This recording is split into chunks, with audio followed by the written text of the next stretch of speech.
Hey guys, Joe Ciano Real Estate. Thanks for watching. Please like and subscribe. We got more tips for first-time home buyers. This is another video. We're going to continue where we left off yesterday. Got about 4 really good tips for this video. The first one I want to talk about is sweetening the pot with a deposit, which we're going to call an earnest money deposit. Earnest money deposit is a good faith deposit that you offer with your bid that shows the seller you're serious about purchasing the home. In some markets, earnest money deposits are between 3 and 10%. But what I'm going to say in this market is consider making a higher than normal offer of earnest money as a show of good faith to the seller.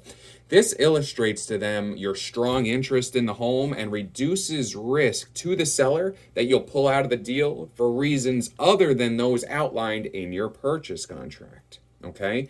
Earnest money, I'm going to give you 5% down, 10% down, maybe give them the full 20%. Guys, you don't get it, you're going to get it back. We're just trying to get you in the house that you want.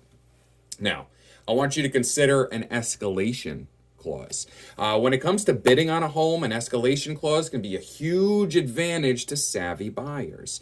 If you don't want to pay too much, a lot of times we'll do what's called an escalation clause.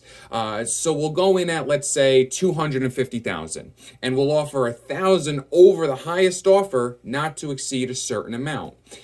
It kind of protects the buyer. They have their offer that they're putting in.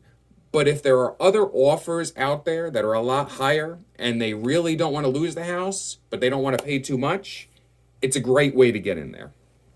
Now, offer the seller time flexibility. This is really important, okay? We're not putting too much pressure on anyone. Another way you can make your offer more attractive is to agree to the seller's timeline. Selling a home is a game of precision timing. The seller typically needs to simultaneously buy and sell a home, which is a lot to manage at once. The more flexible you're able to be with your timeline, the more points you can gain with a seller. This might mean waiting a little longer to get into your new home, renting the home to the seller for a bit after you close so they could find a new home, which is what we call a leaseback.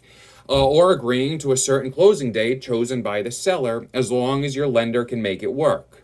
Of course, this isn't going to work on all purchases. Your agent should feel out the seller to figure out what's important to them and how you can best accommodate their needs in your bid.